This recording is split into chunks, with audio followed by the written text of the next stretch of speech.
Good morning, everybody. Welcome back to the AJ Analysis channel and another live stream and another chance to sit here for roughly an hour and waffle about Manchester United with some of my favourite people in the world, you guys, the audience. Today, don't know what happened to my voice there. Today, what are we talking about? Everything. Everything. Ruben Amorim has now been at the club for 12 months. He's been in charge of the club for a long time now. There's definitely a moment now where we can sort of assess everything that he's done, and also we can look at the current form of Manchester United. And when I say form, I don't mean like how we've performed over the past 5 games. I mean this current version of us, what we are as a football team at the moment. Do we like it? Do we not like it? Do we like where it's heading? What do we need to change? Where can it evolve? Where can it get better? But also, what are we actually currently doing well? Because there are things that United are doing well. So a bit like Tuesday's stream, this is sort of a catch-up opportunity. Again, there isn't a match that we can preview this week, so it is a case of just thinking out loud, I would say, everything United. So any thoughts you have about United at the moment, the way we're playing, the way we could play in the future, get them in the chat. Any questions you have about what we can do moving forward, or what needs to change, or why we might be doing something, get them in the chat. And today we will try and figure out some answers, basically. Some answers to some of your questions. You know, why are United going long, or why are United moving a centre-back into midfield, or why do we press in a certain way? Why is our home form better? Anything, any questions like that, get them in the chat and we will try and answer them together today. So as always, it's very much you guys doing a lot of the heavy lifting, but I will also, of course, be putting my opinion across as well, because I'm a very opinionated young man. Anyway, before we get into any of that, I want to hear from you guys. How is life? How has your week been? What is it today? Friday. Yeah, how's your week been? You know, how are you? How's life without Manchester United for a week? At times we hate this football club, but the second that we don't have them, it's lonely, right? The international break just isn't the same. I miss watching these idiots ruin my weekend every week. You know, I kind of miss that. Who we got in the chat today? We've got Chippy, we've got Steve, we've got Neil, we've got David, we've got Alex, and we've also got David with a gifted membership, like immediately. Immediately, David, thank you very much for the support as always. Guys, you know what to do. Love hearts in the chat for David, because he is an absolute legend. And there is very, very, very, very rarely a stream where we don't have David starting off with just immediate positivity, because he's a legend. So make sure to say thank you, because he's class. Amorim out. Bro, winning games with possession is a myth with that guy. That is also something I would like to hear in the chat today. Recently, it's been a bit more positive. I think the vibe and the feel about the club. We're 5 games unbeaten. We've won 3 matches in a row and got 2 draws. Pretty darn decent compared to where we were. The first time 5 unbeaten under Ruben Amorim in the Premier League. That's good to see. That does mean a lot of the negative talk has sort of dipped away. You know, if we go back 2 months to Grimsby, or post-Grimsby, we should say, the next morning, it was a bit more heated. It was a bit more toxic. There was a lot of people that wanted Amorim out of the club. We done a couple of polls around the time, and I remember we had a reasonable split. I think we were, in most streams, roughly sort of 53% of people wanted to keep Amorim in, and the other 47% wanted Amorim out. What I would like to hear is those in particular that were Amorim out at the time. Are you still Amorim out, or has he sort of got you back on side with recent form, recent results? And if not, what does he need to do to get you on side? You know, 5 games unbeaten's pretty good. What else has he got to do to get you to support him? I'd like to hear what you think. Steve, you're going to get banned for that, mate. That's outrageous. Anyway, let me quickly pin the Discord server at the top of the chat. David, thank you very much. Steve, any more behaviour like that, you will be banned, mate. There's a message I want to read. Here it is. Unpopular opinion. I like those, as long as they're not too controversial. I think Bruno should start as a pivot. He is the only one capable of breaking lines. Let me quickly grab the tactics board. That's the wrong screen. Here we go. He's playing well there at the moment, right? I think we all agree he's probably not a central midfielder. He's probably not a double pivot player. He's a creative player. He's someone who should play a little bit higher. But I tell you what, he's doing a pretty good job. He's doing a very good job of this new role. And I think he's doing a much better job of sort of keeping the ball for United, sort of ticking us a bit more. I think he's adapting really well, and I think that's just a credit to him as a player. There's often this sort of idea that you can't take a player of Bruno's age and get him to do new things. You can't teach an old dog new tricks. I'm not calling Bruno Fernandes an old dog, by the way. But you know what I mean? There's obviously often this idea that Bruno's always been a creative player. He's always been a very risky player. Someone who tries things in the final third and as a result sometimes loses the ball. And I think for a while there was this concern that he couldn't come deeper. He couldn't play in this position. But I think he's sort of silenced that. I don't think it's perfect yet. I think between him and Casemiro, we've still got some flaws. I'm still not a massive fan of playing with a midfield two, even. But I think he's doing very well. I think he's doing a lovely job of dropping into here and playing this role. I would still like to see if there are games where he could bump one position higher. Maybe we've got that opportunity soon with sort of certain situations going on at the club. I would still like to see games where he can play in this position. But for now, he's doing a pretty good job, right? He is doing a good job. Bobby the Bob, good morning, my friend. How are you? AJ, how would you set up United with no Šeško? The second ball's tactic worked at Anfield, but surely isn't sustainable against all teams. Lovely question, Alex. Good morning to you, mate. I hope you're well. It's a great question, right? I've actually got a video coming out later on Cunha. And where is the number? I've got it written down here somewhere, but I'm blind. So Cunha has actually started 8 games for United so far this season in the Premier League, and 5 of those have been up front. So Cunha, just to sort of get sidetracked a little bit, Cunha obviously signed for big money to play in his left-hand position and sort of transform us here, has actually only started there 3 times in the Premier League so far this season.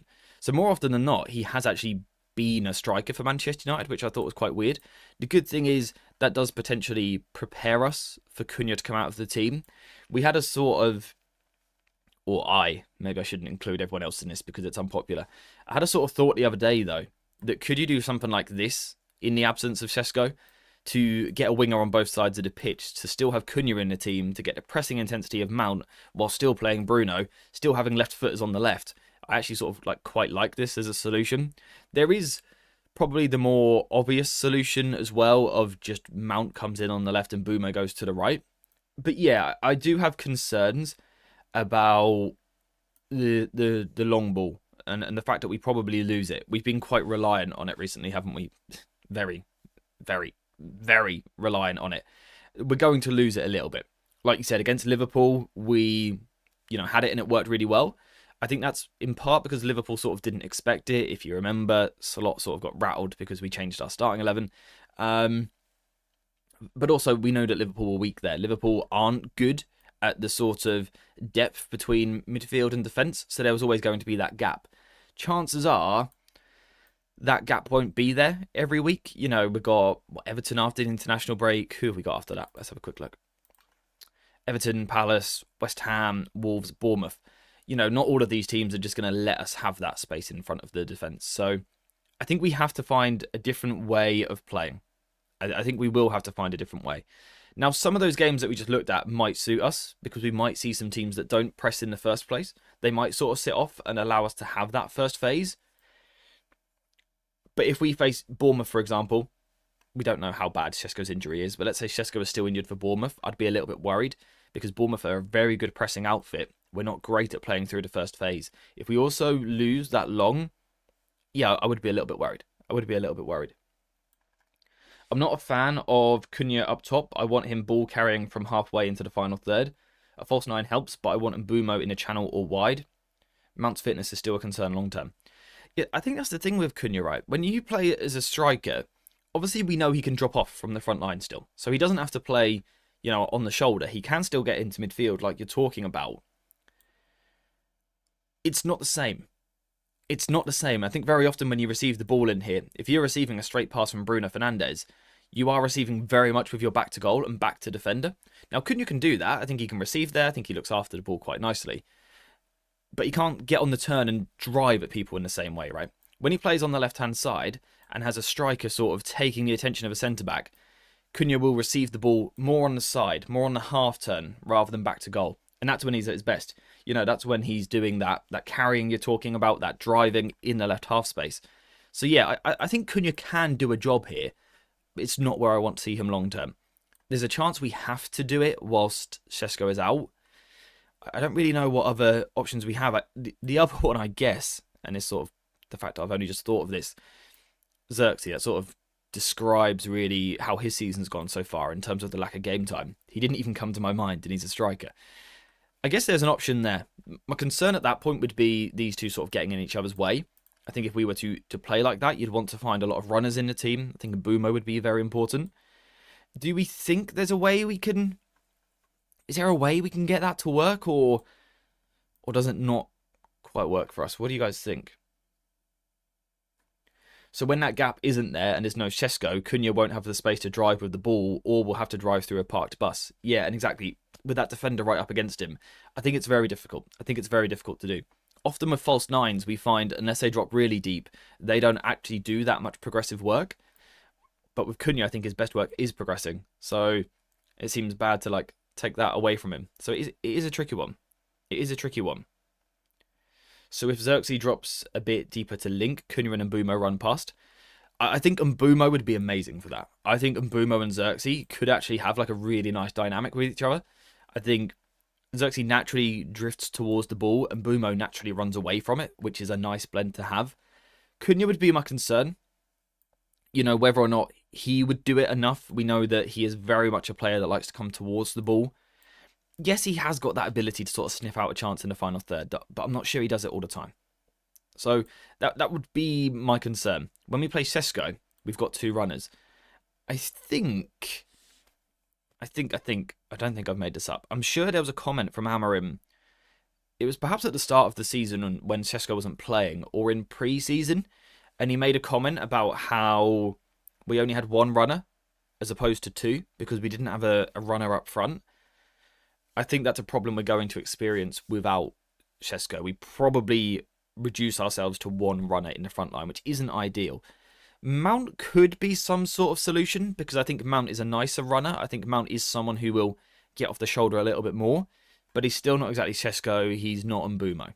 So, yeah, it's a tricky point for United. It's a tricky moment. For Šeško, I don't actually think it's the end of the world. I don't think he played very well in the last two outings. You know, not suddenly bad, not suddenly terrible. We don't need to cry and whinge about it or be too concerned. But it may not be a bad thing for him to just come out of the team for a couple of weeks. That probably won't hurt him too much. But for United, yeah, I think it will be a little bit damaging, and we're gonna have to find different solutions, one way or another. You're basically asking Xerxes to drag a centre-back out of position and ask the centre-back to make a tough call. Yeah, I think that's what you've always got to do, right? As forwards, if I was a manager, what I would be trying to do as often as possible is make the opposition's defence make decisions.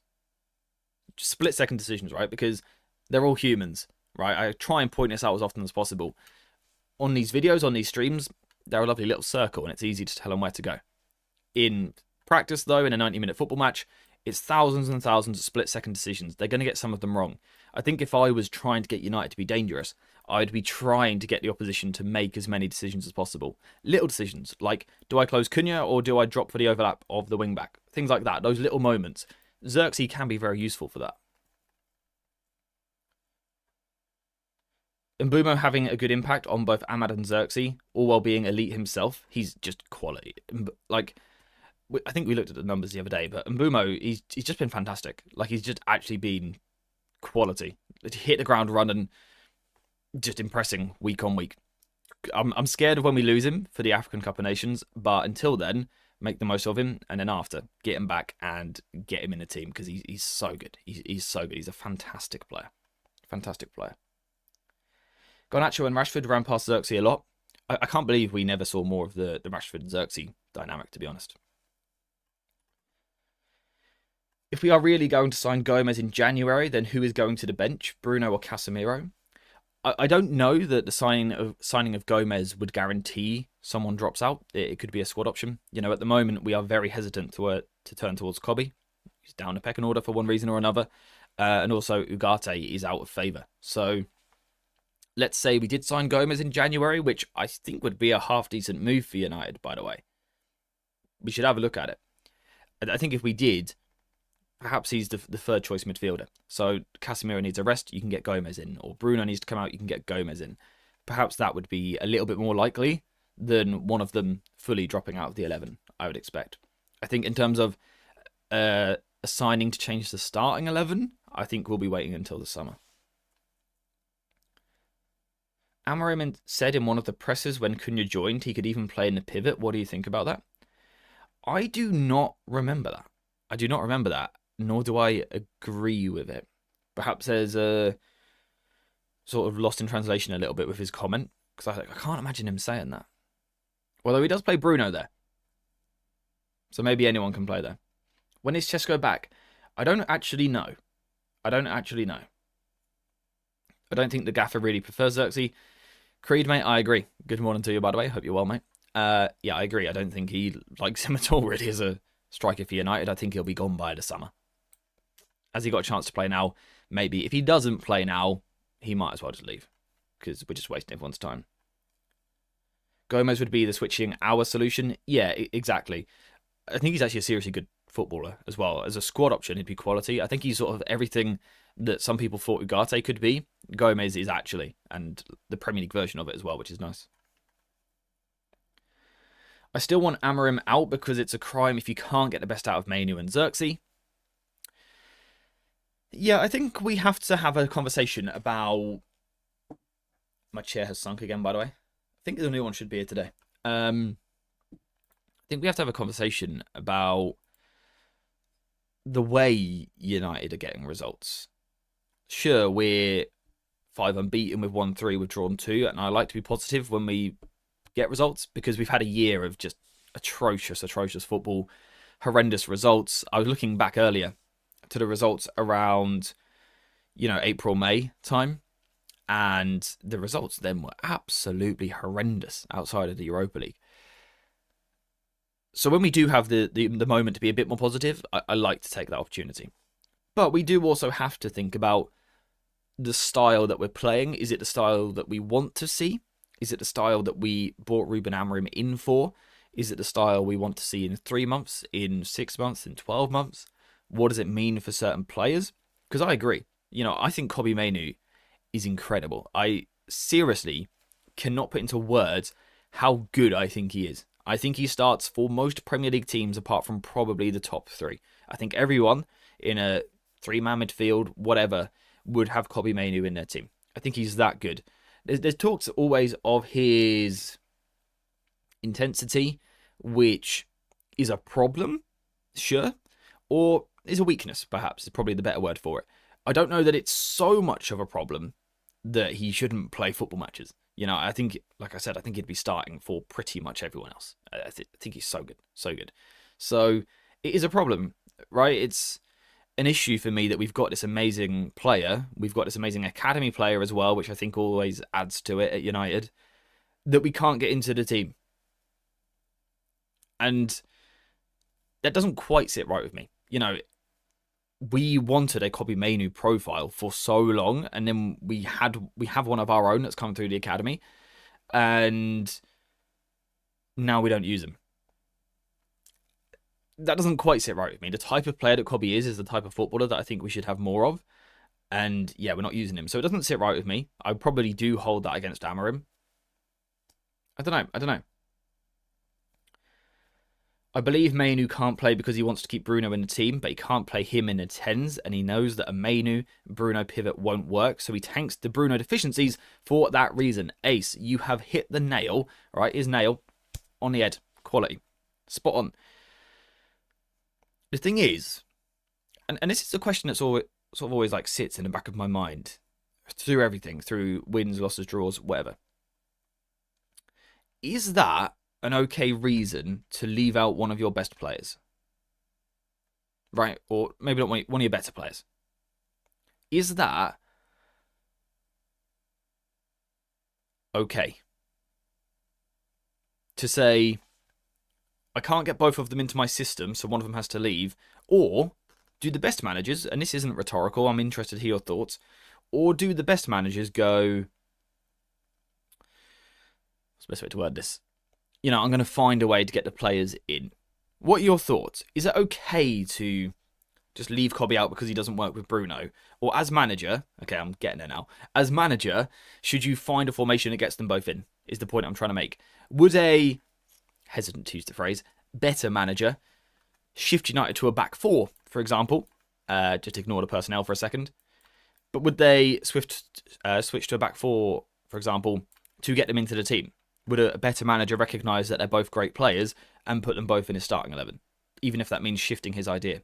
Thomas Tuchel, for example, is a manager who always strives for balance, I think, but also getting the best out of his players. And he's done that in different ways. We've seen him use a back three with Chelsea, a back five with Chelsea at times. We now see very much a traditional 4-3-3 with England. We saw 4-2-3-1 at times with Bayern. He's sort of always adapted to get the best out of the players that he's got. Is that the better approach? I'm interested to hear what you think. Mainu, when he broke onto the scene, was supposed to partner Casemiro until he got injured in the preseason. Yeah, of course, we're veering away from Amorim's typical formation now, which seems not allowed, apparently. There's an obvious balance that you can find there. You'd still want to upgrade on Casemiro, of course, in terms of intensity, in terms of ground coverage, someone a bit younger, sure. But there is an obvious balance there that you could eventually achieve at United. Should the manager be a bit more flexible to find a way of doing that? Or is it okay for the manager to go, it's my way or the highway, it's 3-4-3. If you don't work in a 3-4-3, and in my idea, you won't play. Is that okay? Interested to hear what you think. The chair is ruined. Like I said, I think the new one's coming today. Or tomorrow, one of the two. I got a notification earlier. Just move Bruno up and put Mainu in a midfield pair. Okay, so this is why I said earlier, we had the striker situation, the striker conversation. I said, maybe with Bruno and him playing left 10, there is a chance for someone to work, right? Is there something that we could do? I don't know about Kobe's injury, or was he ill, or was it a knock? I can't remember. This might be coming up, a moment where you could do this. And if we're talking about we can't play long, if we're saying we can't play long in the next few games, perhaps we've got to play short.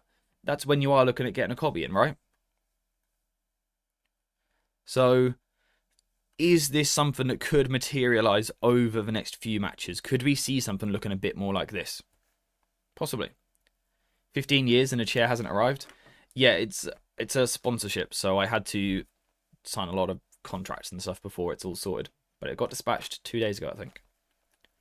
It's not just Kobe. The two-man midfield in isolation doesn't fit any midfielder, in my opinion. Yeah. As a manager, you need to find a way to tweak that and be able to put your best players in the field. Yeah, I just don't... I don't know. I really want Amorim to succeed. Right? I like his sort of charisma. I like the way he talks. I like him in press conferences. I like what he's built with the sort of the mentality of the squad. I think is a lot better than it was. The environment seems a lot better than what it was. So I would love him to succeed. I would love it. But I don't think a manager should be so fixed on one shape. I think he should be a bit more flexible. I think there should be a way to get an extra midfielder in and things like that. The poor lad has hardly played. Is Kobe even match fit? Yeah, and I think that's a good point. Who was it the other week? I mean, Ugarte is an example, right? We can use Ugarte as an example. We can use Kobe as an example. Mazraoui even the other week, right? Sometimes come onto the pitch with 20 minutes to go and play quite poorly. Don't make an impact. And we go, well he's shit. He's not good enough. The depth isn't good enough. The second we bring him on, we collapse. But we also have to think, is he match fit? Is he match sharp? Because training every week is very, very different to playing in the Premier League for 90 minutes on a Saturday, right? It's very different, the demands mentally and physically. So, is it fair for Kobe or Ugarte to come in with 20 minutes to go, fail to make an impact, and we just have a go at them? Or, are they just rusty because they're not playing regular matches? Actually, both of them, to be honest. Both of them have played a lot of football. Ugarte, especially for Sporting and then PSG, played most weeks. Kobe got to a point where he was starting most weeks. To then go, you're playing 20 minutes every 10 days. Of course, they're not going to be at the same sharpness. They're not going to be at the same flow. When a player comes back from injury, we give them 2 months to get back up to speed, right? Because they have to adapt to the speed of the game. Well, it's no different when a player isn't playing weekly. So I think we have to be careful with the criticism of some of the subs. Yes, they're frustrating. Ugarte the other week was terrible when he came on. But if he isn't playing, what's he meant to do? He can't just drop him into the best league in the world and go for it, mate. So I think we have to consider that. That's where the lack of games is a problem. The lack of European football, the fact that we went out the Carabao Cup early, it hurts us, right? Because we don't have those rotation opportunities. Amorim has been quite vocal about that, and I think he is right. We sort of created that problem for ourselves last season by being so bad, and now we're living with the consequences. Hopefully,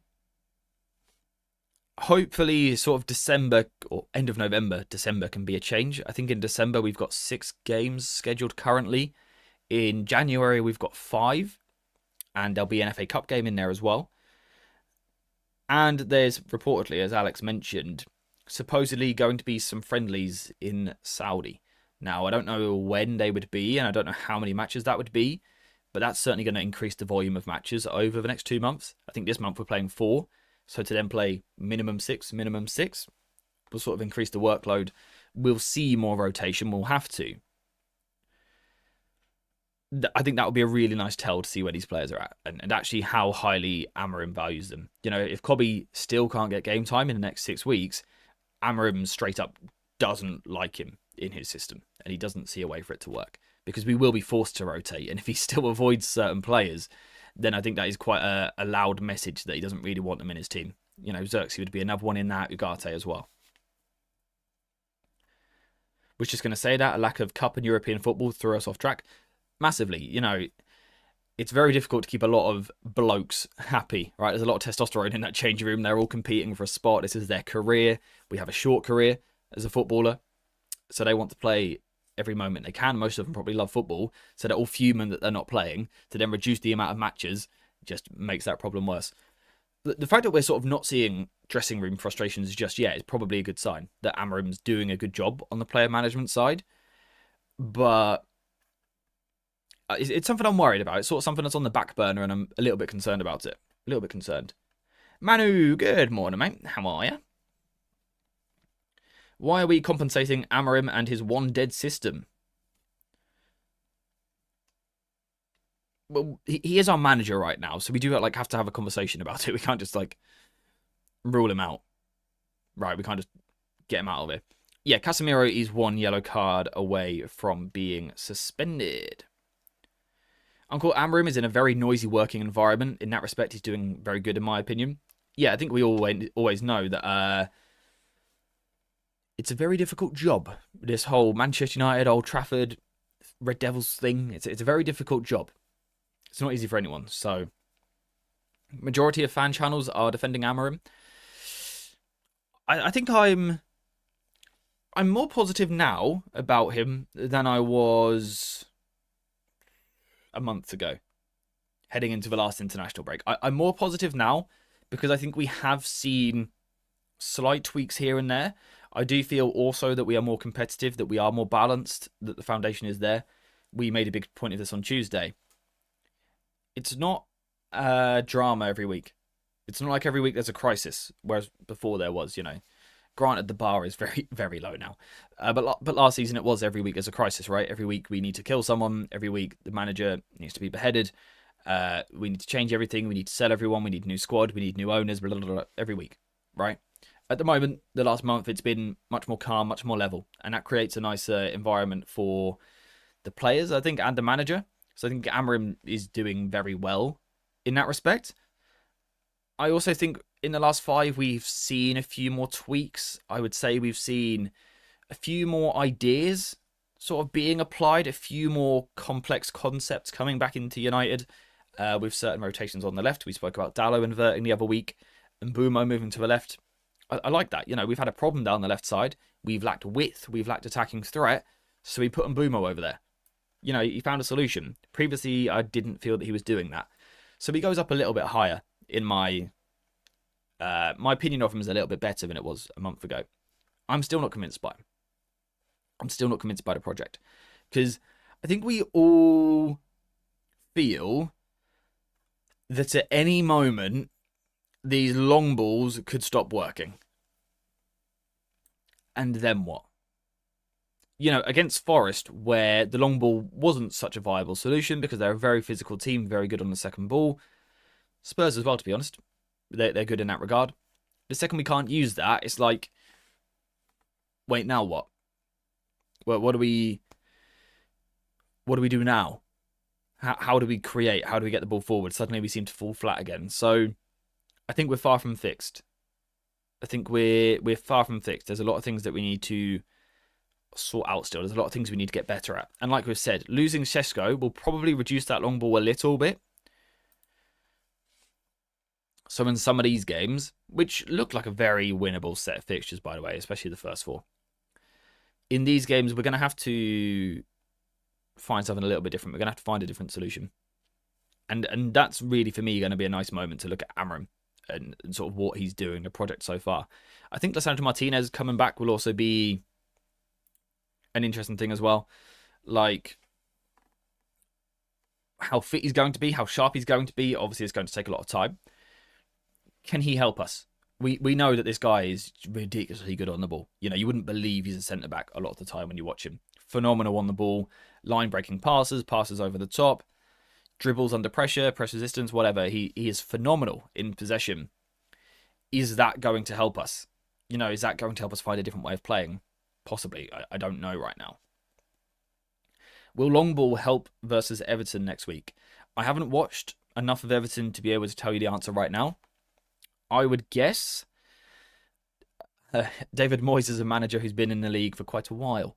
And I don't think typically over the years, long ball has been the solution to hurting him.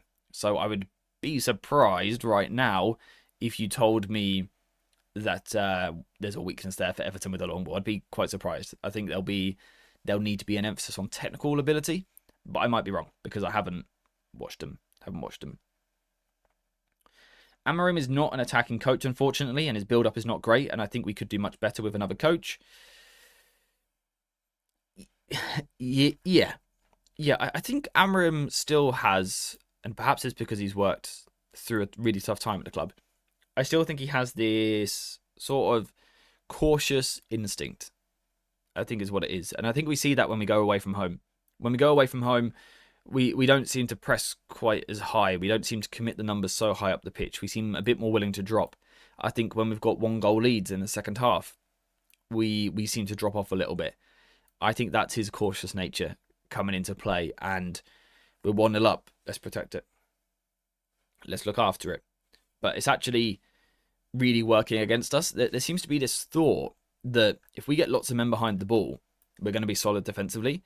And I don't know if it's just me, but I always feel that couldn't be further from the truth. The second I see United dropping low, particularly like 55th minute when we're 1-0 up or something like that, the second I see United doing this, I'm like, oh boy, it's going to be a long second half. It's going to be a long second half because I just don't trust us. I don't trust us. We got a super chat in the chat. Bruno, Casemiro, Dallo, Harry and Luke. $8 million a month in wages. It's baffling. Your thoughts? Thought number one. Thank you very much for the super chat. Thank you very much indeed. You're an absolute legend. I really do appreciate that. Thoughts on the comments? Okay, thought number two. Footballers are overpaid. There, I said it, right? Controversial opinion. Footballers are overpaid. Point number three. I think what we have to do is we have to look at the wage they're on and their squad importance. Right? We know that these days footballers are paid a lot of money. They're paid a lot more than they were 20 years ago, more than they were 10 years ago. So they're all going to be overpaid, right?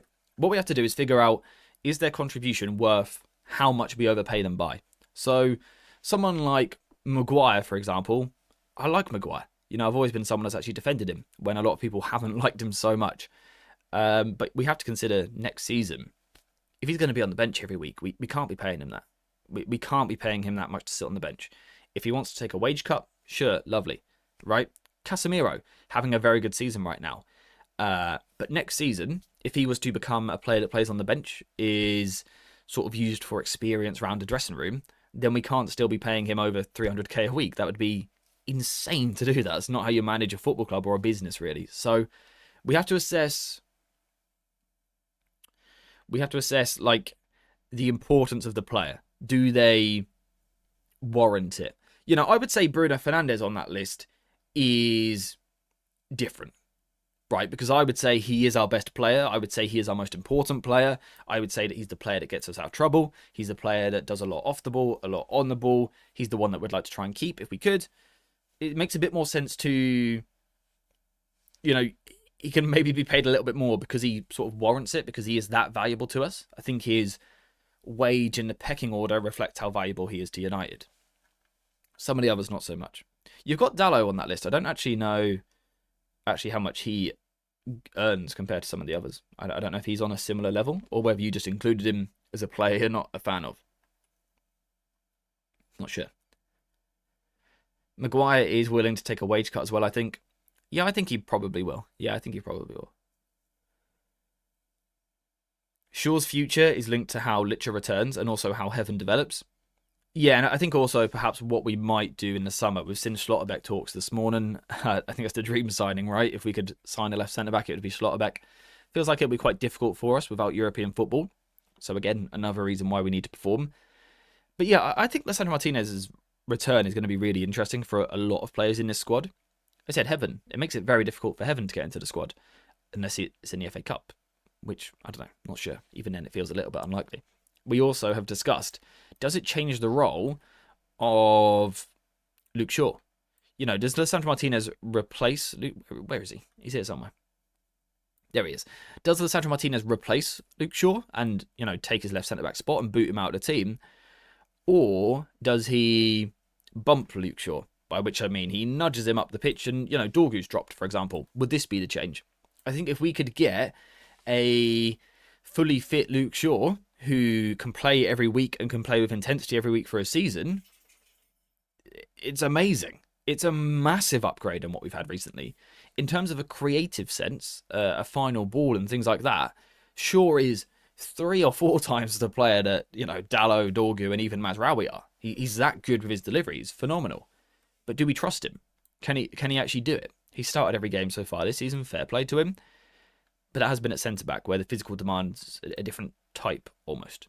I think if you could get Shaw fit and playing there, I think he could have a great understanding with someone like Cunha, for example, or Mbeumo, when he plays left 10. But I don't know. I don't know. I don't know if we're going to do that, or whether it'll be, you know, Lisandro Martinez, when he gets up to speed, Shaw comes out, and it's Dorgu left wing back. I'm unsure. I'm very, very intrigued to see how that's going to go, because I think it could be big. Shaw as a left wing back could allow Ahmad to fully bomb on, and Shaw is able to cross from deep too. Yeah, and again, the shift to a 4 when we want to just works with Luke Shaw as well. I think he can do that quite comfortably. But yeah, I think his delivery is phenomenal. Absolutely phenomenal. Very good delivery. Just like Wan-Bissaka was moved on and upgraded with Mazraoui, I think United need to do the same with Dalot. I think...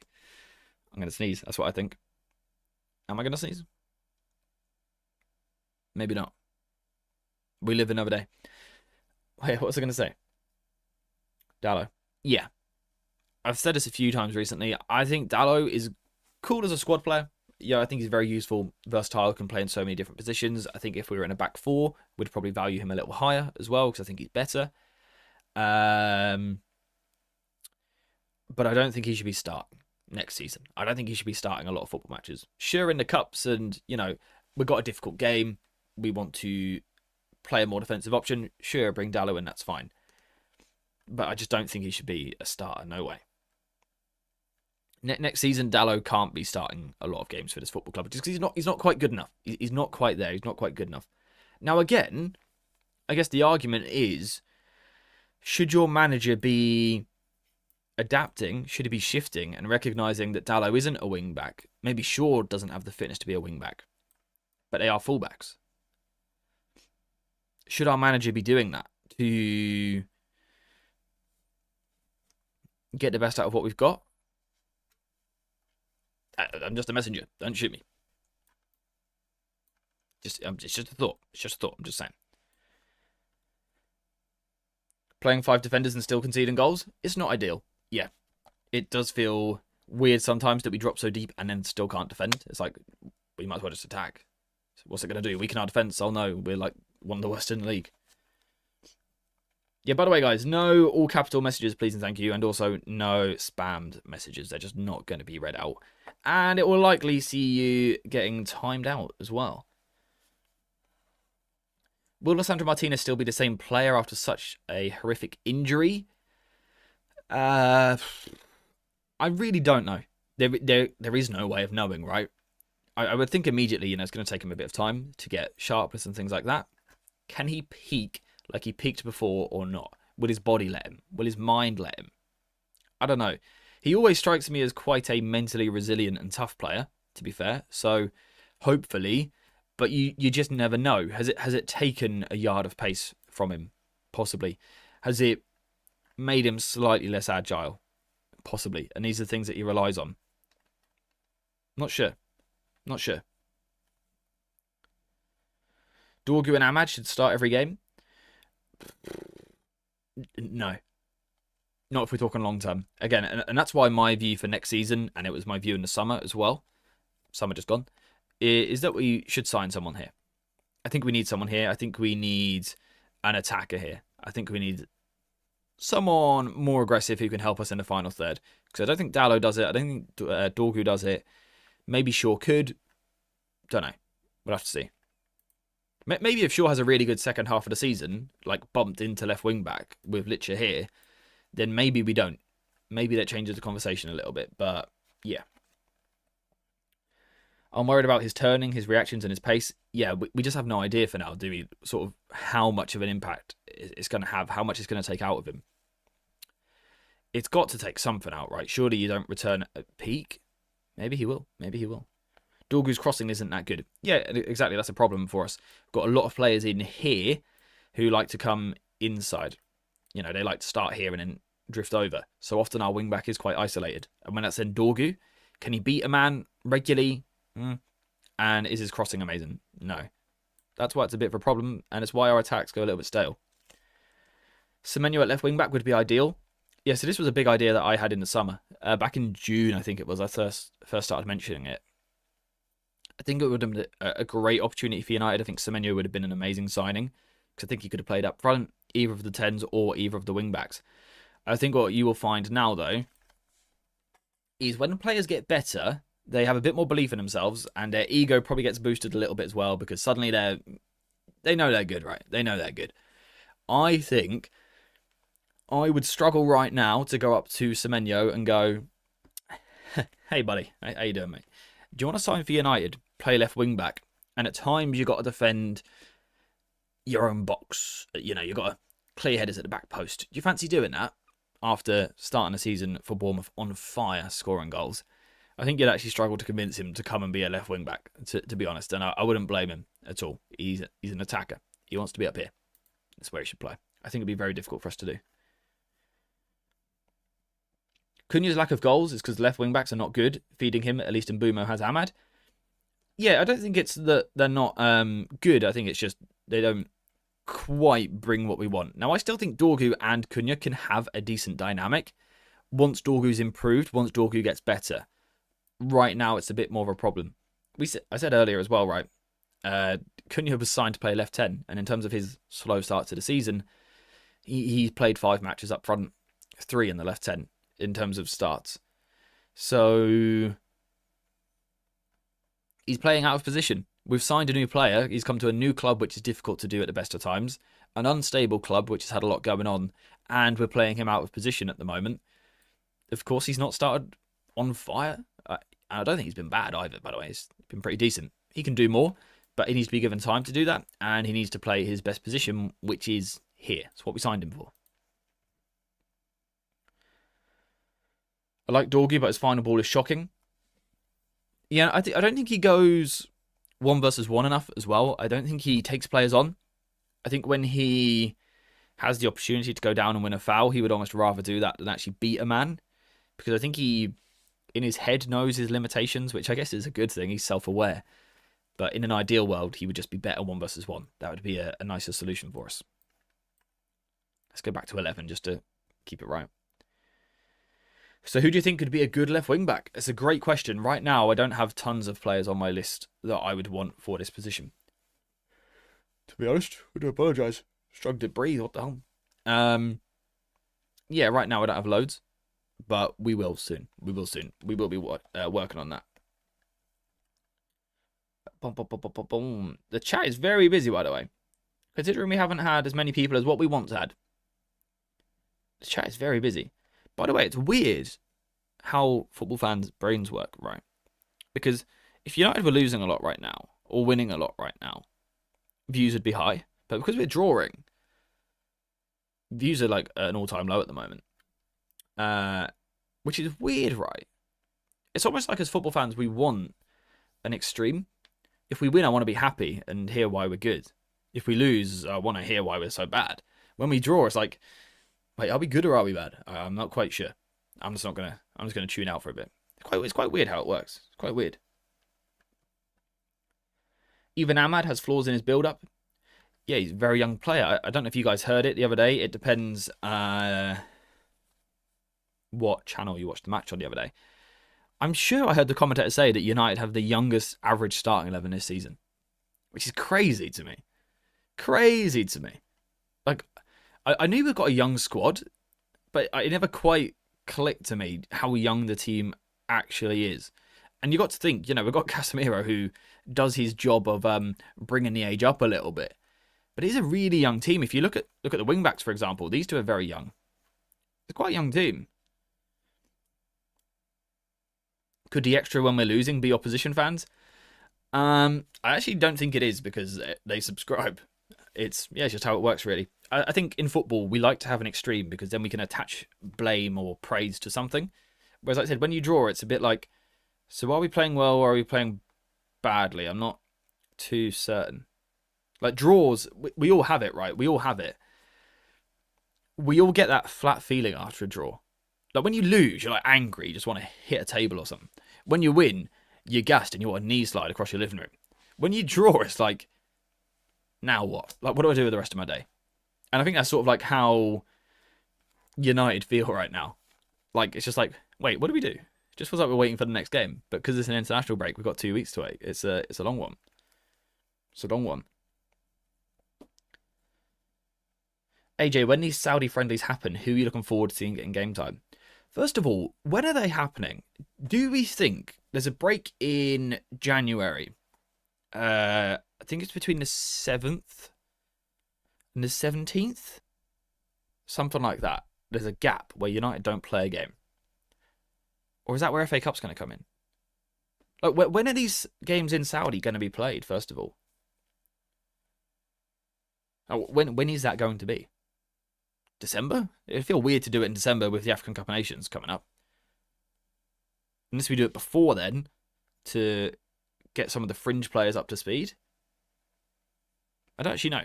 In terms of players that you want to see, I think Kobe's a big one, just playing. I want to see a style change, because in those games we don't need results. So it's not a case of find a way of winning, it's find a way of performing, which I think is very, very different. So hopefully in those games we'll see a stylistic change, a team that wants to play out from the back more and build and all of those great things. I think Shea Lacey is someone who could be really fun to see. Again, depending when those games are and what the true purpose of those matches are. But I think Lacey is someone that would be a lot of fun to see. He's a really exciting young player. It'd be nice to see him given an opportunity. But I don't know if we are going to use it like that. Or whether it will be, is it going to be time for fringe players? Or is it going to be time for the first teamers to learn something different? To try and play in a different way. I don't really know what way it's going to go. Because the pressure for results will be gone. So I'm not sure. Do you think Aït-Nouri would have been the best option for left wing back? He's the one that I would have gone for. Well, Nuno Mendes, right? It was the one we wanted, couldn't get. I wanted Aït-Nouri January last year. When we ended up with Dorgu. And by the way, I was quite happy with Dorgu. I think Dorgu is still good. I think Dorgu will still be fine. I think he'll end up probably being a squad player more than a starter. I think that's sort of where I see his career going. But that's not necessarily a bad thing. You need squad players, right? But Aït-Nouri was Yeah. The one last January that I would have liked. I believe I did a thing on Discord about it. By the way, Discord server. We've got some different people on stream today. If you go to the top of the chat right now, you can see a message from David with a Discord link. I'm just fighting a sneeze. That is a link to our Discord server, completely free to join. Over 800 Manchester United fans in there, waffling about United. But the great thing about it is it's like the same vibe as these streams. So it's not overreactive. It's not people getting angry and shouting and screaming at things. It's quite chilled, measured, like level-headed takes. Of course, we spike here and there. But it's a really good place if you want to talk about United. If you want to get all the news, the transfer news, players, injury news, training news, everything, it's the place to be. It's a nice way of staying in touch with United and United fans without having to go through like the toxic side of certain social media platforms. So I think it's quite nice. It's quite nice. Let's have a look at the poll. What's the poll saying? So 4% of people voted this a 9 or a 10. The season so far. 63% said it's a 6 or an 8, which is where most people went. 30% said 3 to 5. 2% said 1 to 2. Okay, I'm going to do another poll then. Because the majority are in a 3 to 5 or 6 to 8, I'm going to do another individual poll. Rate United's... I'm not even on screen now, I'm so far away. Rate United's season. I'm going to go 5 is an option. 6 is an option. Why did I start so much? Huh? 7 is an option. And so is 8. To get more like, to really hone in on where you guys are rating this. Anything good in the United general chat right now? Steve, the fact that you have put that, I am going to assume no. But guys, maybe you can go over and let me know. Maybe you can go and check it out. Yeah, Heaven's another one who could be interesting in those games. FA Cup as well. Nuno Mendes makes the most sense in his system. Yeah. Who of the 4 midfielders you spoke about is the best fit beside Mainu? That's a great question, my friend. The first thing I want to hear from you is, are we limiting ourselves to a back 3, so a midfield 2, or are we allowed to play with a midfield 3? Because I think it's difficult. I think it is difficult to put Mainu in a midfield 2. I think it is difficult because he does have drawbacks which limit him. He's a midfield 3 player for me. So it does depend. It does depend. Anthony Robinson as a left wing back. I have to see how he recovers from his injury. I don't think it's a signing United are likely to make, though, to be honest.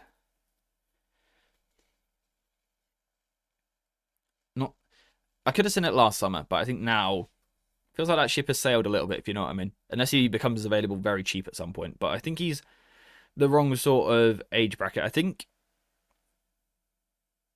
also profile-wise, I've said it a lot. I want an attacker out here. I don't want another fullback.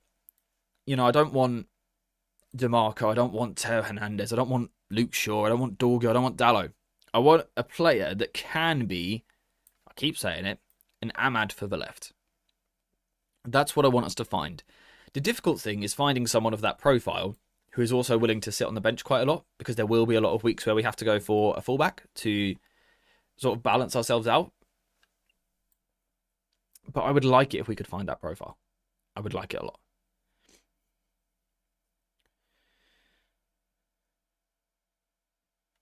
Couldn't we re-sign Real Madrid's left back, lol, the one that got away? Yeah, there's a fear we might do something a lot worse with Kobe at the moment. That's sort of what I've got going on in my head. Amorim needs to plan for the future, get a play style that doesn't rely on Bruno. Yeah, and that's where there's this weird moment, I feel, right now, where, again, cool, the results at the moment are good. The wins, the draws, lovely. But the way, the process, right, the way we've achieved those points doesn't feel sustainable. It doesn't. You know, do I think, because ultimately, right, if you're Manchester United manager, your aim, the reason you are hired, is to get us back to the top. That's why you're United manager. To, not immediately, but eventually win a league title. Right? That's why we want these guys. Right? That's why we wanted Amorim, or we wanted Ten Hag, or we wanted whoever. Because we feel that eventually they could win us a title. Do I feel right now we are taking steps towards a style which can win a title eventually? No. Right? And that's okay, right? Because we're several years away. It's okay to not be there yet. The question is, how do you sort of slowly make that change? Because right now, this style isn't going to work long term. It's great for now. How do we sort of slowly then branch into that style, which is more developed, which is more evolved, which is more complex, which has more concepts to it, and allows us to play a better football, allows us to become a better team in the long term? How do we do that? How do we do that? What's happened to Lenny? Seems his confidence has well dropped. Let's have a look. This has happened, right? The league table position is good, but if you look at the goals conceded, United have conceded 18 goals in 11 games. And Lenny Yoro is a very young player. Conceding goals hurts defenders, right? It hurts your ego. Your job is to make sure that ball doesn't go in our net. Oh, it's gone in the net 18 times. That's going to hurt defenders, right? And I think particularly when you're a young defender like Yoro, maybe that takes more of a toll. You know, would you be confident conceding the amount of goals we're conceding right now? Perhaps not. I think it's easier for the older players, the more experienced ones, because they've had these dips in their career before. But, you know, I think it is natural. The defence shouldn't be full of confidence right now because we're conceding so many goals.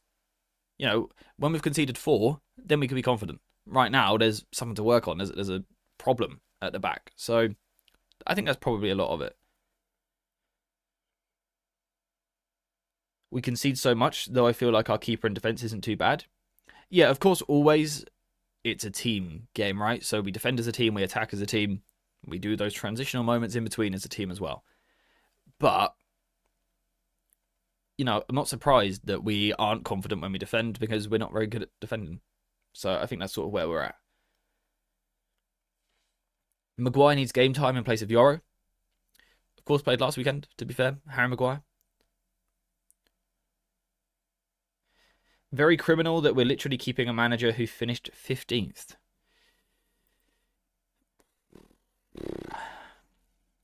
Unique circumstances, shall we say. Unique circumstances. But pressure. Pressure, of course. Manager of United. Always going to be pressure, no matter how well you're doing. Maybe a video looking at left wing back options from within. Amas, Leon, Dorgu, Scanlon, Mantato, Kukonki. I like it. Yoro's best performances for me have been in left centre-back. That was something I said when we first signed him. That I actually sort of liked his potential growth route as more of a left-sided defender than a right-sided defender. Hasn't happened for us this season. Been very much on the right side. I think there is a player there on the left. I think particularly in a back 4, you'd be looking at Yoro on the left could be really special. A 3-5-2 with Cunha at left wing-back would be an interesting topic now. I've seen a few people say it, and I just don't. I don't think he's as good defensively as what Ahmad is. I don't think he's got the same intensity. I don't think he'll work as hard. No, I don't think Cunha's lazy, but I don't think he works as hard as Ahmad, and I think that would leave us with a bit of a problem. Also, I don't know that he actually solves the problem because I think you would see him looking to come inside a lot as well, and the left 10s we've got, let's say Mount, also comes inside a lot, so I think it would actually just leave us with a lack of width down that side. We need Elliot Anderson. He will be a good fit for Amorim's system? ? Yeah, he would. He would. I had a question. My views have been insanely decreased and impression is also decreased. What would you say about it? If it's United based, that's why. It's United. It's happening to everyone. You can check some big channels right now. The views are lower than what they would normally be. If we can go unbeat until Christmas, do you think we finished the year in the top 4? Well, it's tricky to say, right? Because unbeaten could be like 8 draws. At which point 8 points is probably not enough to get us top 4. I think we're in a good position to be top 4 by Christmas. I don't see a reason why we can't achieve that, providing... Oh, that's the wrong thing. Fixtures. There you go. You know, again, I look at those games and I think we should be winning them.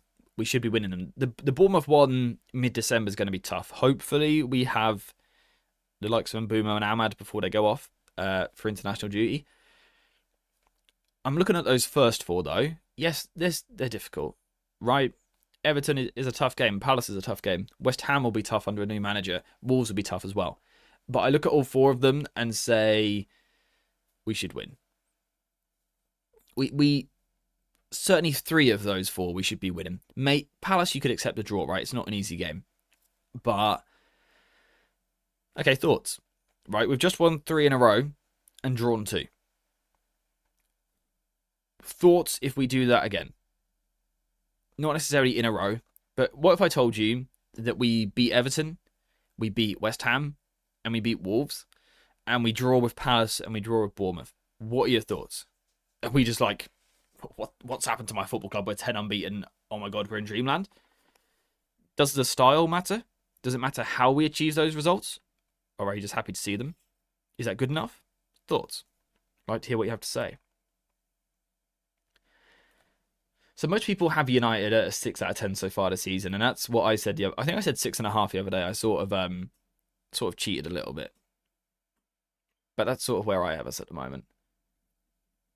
You're taking that, I'll take that. Meh. It's a steady 2 steps forward and 1 step backwards, top 4.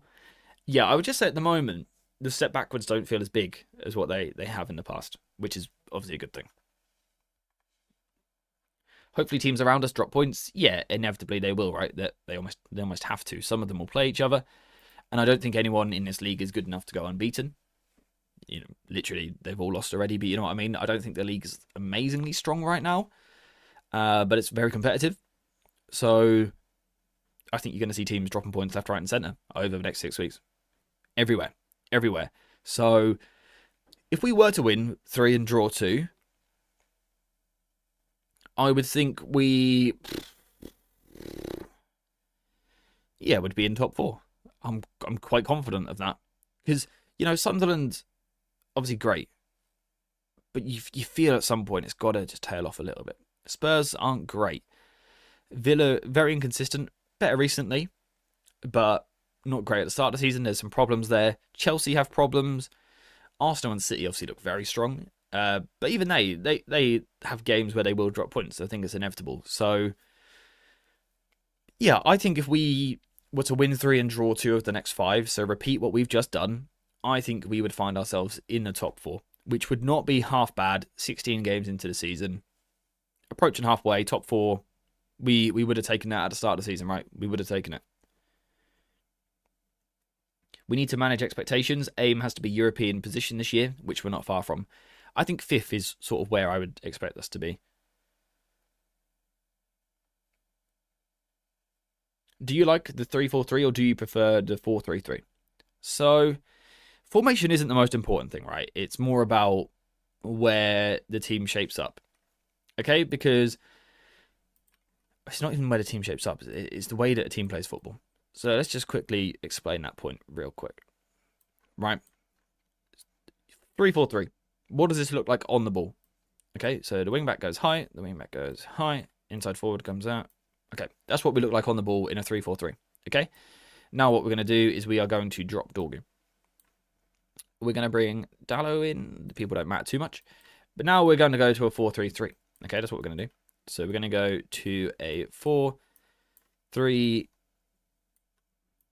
It's a very different team, but realistically, you could end up with the same shape again. For example, Dallo could tuck into a back 3 and you could shift across, and Luke Shaw could fly forward, and Cunha could come inside, and you could free Bruno Fernandes to get forward from here. And we end up in the same shape again, right? So formation isn't always the most important thing. I think a lot of it is the profiles that you can get on the pitch, the personnel that you can get on the pitch. And then so much of it is about how you want to play football. You know, do you want to play through the middle? Do you want to play out wide? Do you want to play long? Do you want to play short? Do you want to play over the top? Do you want to play through? So many different things. So typically I'm a 4-3-3 man over the 3-4-3 because I think it gives you an extra midfielder on the pitch. And I'm of the opinion that midfielders are the most versatile players tactically because I think they're the most used to doing different jobs. So I think they give you a bit more freedom on the pitch than what a back three does, because in a back three, you have an extra centre-back. Who's more versatile, a centre-back or a central midfielder?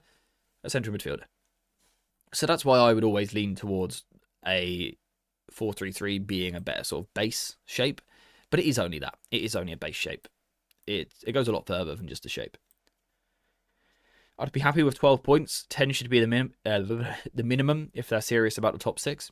I think that's a fair point. I think some people will say that that's a bit demanding almost, but I'm with you. I'm with you. 10 points minimum. 12 would be lovely. You know, if you could give us like even 13, right? Can you imagine if we were to win the first 4, draw Bournemouth? Like, amazing. Lovely stuff. Lovely stuff. We'd be in dreamland. Anderson will force us to play through the midfield, lol. See, you would think so. You would think so. But you would say the same about Bruno. And that's where the manager does come into it. Amorim doesn't want us to always force play through the centre. So it doesn't matter who you put in there. If the manager coaches it out of them or drops them when they do it, we will eventually move away from it. Which is something that we've seen, I think. Steve, you're right, by the way. Jake O'Brien is actually, yeah, he is an underrated player. I think he was at Lyon right before. I'm sure I used to watch him play for Lyon. He played a bit of right back and centre back there. Like you said, 6'6", centre back, full back. Probably needs work on the ball, right, to sort of take himself a little bit further. But yeah, he's a nice player. Nice player.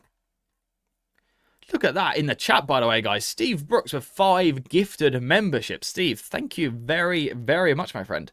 Guys, if you got gifted a membership, make sure to say thank you. Because, you know, that isn't something he just does for free. That costs him his own hard-earned money. So, Steve, thank you very, very much. That's greatly appreciated. And, guys, what we do around here, if you see super chat, memberships, anything like that, just flood the chat with love hearts. Or green flames, or W's, or stars, or something like that. Or maybe spam the United badge. That's the one time you can spam emojis, is when we see a super chat or something like that. Iconic behaviour. We need to be able to do both. Go through the middle when needed, long when we can't beat the press. Big switch when the centre mid's congested. Yeah, and I think that's where we're limited at the moment. That's where it feels like we can do half of all of those, right? It doesn't feel like we can do both. We can go long, but we can't do the short, or we can go wide, but we can't do the middle. And that's why we're somewhat flawed, and why certain games suit us a lot more than what other ones do. And that's where we need to improve as a team. And right now, we're not there, right? So, would you rather 7th with Amorim trying more to get his side of play more sustainable and a bit worse results, or 5th, but while spamming long balls and how we're playing now? It's a great question. It's a great question. Because your instinct is just to say 5th, right? Because I want my team to finish as high as possible. That's a phenomenal question. I'd like to put that to the rest of the chat as well. Would you rather 7th, with Amorim sort of playing a more complex style of football, a bit more playing out from the back, for example, controlling the ball a little bit more, breaking down blocks, playing more centrally, for example, or 5th, but it's the current brand of football where we play quite long and quite direct? I would love to hear what you think.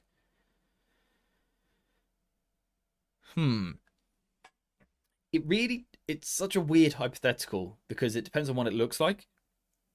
You know, I think you mentioned Amorim trying more to get his style of play more sustainable. The word trying is fantastic. Because is he successful whilst trying? 7th would indicate no, but it would really depend on like actually what it looked like for me. 5th and good football. I mean, it'd be nice, wouldn't it? Why not 1st and good football? Is that an option? For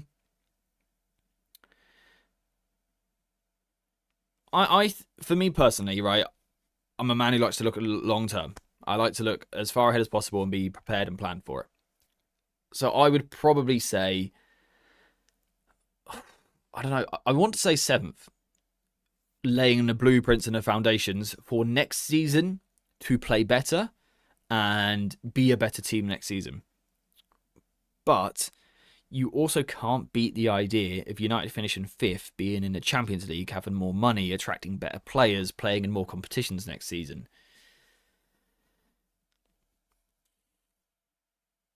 I really don't know. This season might be a one-off season where, because of how terrible we've been, this might be the one season I would say take the 5th, get the money, get the players in, then next year it has to be better. But did we not say that about this year? Did we not say that about this year? Did we not say that last season was a hit so that this year would be better? We can't keep saying that every year. We can't. Better football. I'm taking the better football. Next games we'll have to dominate possession and break teams down, so I'm really worried. I'm worried, but I'm also excited to see how United sort of take on that challenge. We've got 2 weeks off right now. A lot of the players will be away, of course, but there will be players at the club, and Amorim will be preparing. He'll be working, hopefully, trying to make the team better. I'm looking forward to seeing how we approach those games. I think Wolves, for example, is a big one because it's away from home in that sort of game. It's away from home expected to dominate, which is a different task, a different challenge. I think that's a big game for us. 7th wouldn't be failure, by the way. It's massive improvement on last season, but I'd expect United to win the Conference League next season. Yeah, see, I see 5th as the target. 4th and 5th is where I think we are. Squad. I think we've got the players to play 4th or 5th. I don't think we're there. So it's a weird one. I think we've got the players to be higher in the league than what we are. I'll keep saying that, right? None of us felt last season we were the 15th best squad. No one felt that. You might have thought we lacked balance or we lacked a certain profile, but no one thought we had the 15th best squad last year. So I think I'm taking style of play, clear blueprint, something that we can quite clearly build on further down the line to be better. I think that's what I would take out of the 2 scenarios. I think that's where I would go with that. Anyway, do you think Amorim can put his philosophy in a 4-3-3? I am of the opinion that any manager in the world's philosophy should be able to go into any formation. Because I don't think your philosophy should be attached to a shape, right? I don't think your philosophy is your shape. So I think anyone's philosophy should be able to go into any shape if their philosophy is good. If it's that good. If it's all it's built up to be. If it's really got high potential, then I think it should be able to work in any system. Any formation, we'll call it. So yeah, I think it could work in a 4-3-3. The 5th place Champions League will have a huge impact.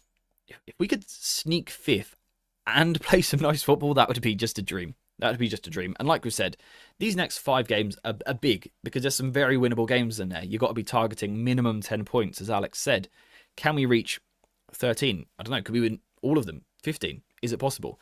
Last year, we had a very, very tricky winter spell. I remember I went away just before Christmas. We lost to Bournemouth in a horrendous defeat. I still, to this day, don't think I've seen that match just because I was scared of watching it back. We had a horrendous day against Wolves on Boxing Day as well. It was a very bad patch for us last year, just after this sort of patch. So, big games coming up for United. It's very difficult.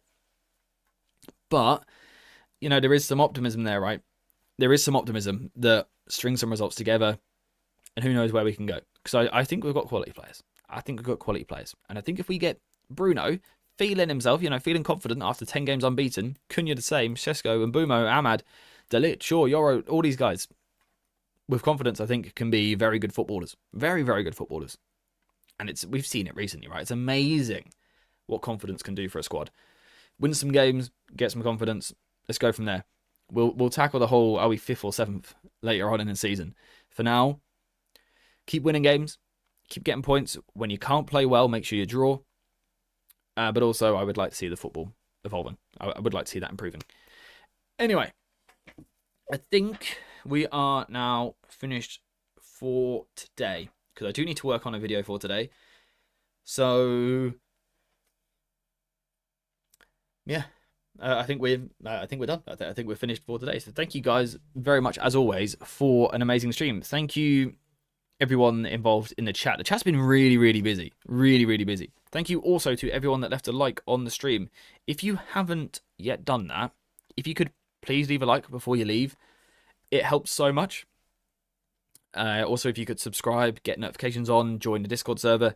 These are all things that just help build the community, help keep the content consistent, which I'm trying to get better at. So yeah, if you could leave a like, subscribe, that stuff, it means a lot, particularly at a very tough time of year for myself, with the channel and everything. It would mean a lot. So thank you to those that have already done that. Thank you to those that are about to do it. Thank you to the likes, the subscriptions, the super chats, the gifted memberships, the renewal of memberships, the mods as always, just to be an absolute legends, and of course everyone in the chat. All absolute heroes, making the international break a little bit more bearable, right? A little bit more tolerable. I am waiting for the chair. It should be here this afternoon. I might be busy putting that together actually. So we shall see. It's been a pleasure talking to you all as always. If you want to continue chatting about United, the Discord server is the place to be. Top of the chat is linked right now. There is also a link in the description of that. What? There's a link in the description of that Discord server. That's what I was trying to say. I completely lost where I was going. Had a hard time typing with my left hand. Just broke my right. I really wondered where that was going. I hope your hand gets better, mate. And yes, thank you. And I will see you all videos over the next few days and live streams next week if we can think of what to talk about, because international support